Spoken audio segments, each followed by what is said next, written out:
السلام عليكم ورحمة الله تعالى وبركاته. تطورات جديدة بخصوص الشرطي زاغورا الذي عرض رئيسه للاعتداء بالسلاح الوظيفي.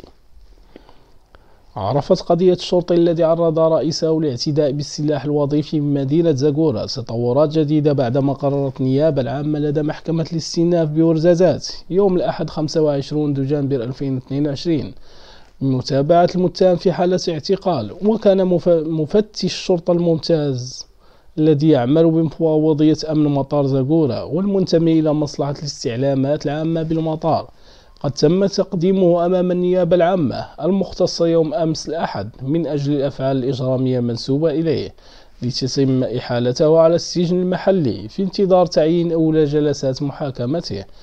وكانت الفرقة الشرطة القضائية التابعة لأمن الإقليمي بمدينة زاغورا بأمر من النيابة العامة المختصة قد فتحت بحثا قضائيا مع موظف الأمن ذاته، وذلك لتحديد الأفعال الإجرامية المنسوبة إليه والمتعلقة بتعريض رئيسه في العمل الاعتداء باستعمال السلاح الوظيفي. شكرا لكم. لا تنسى الاعجاب بالفيديو والاشتراك في القناة وتفعيل الجرس ليصلك كل جديد.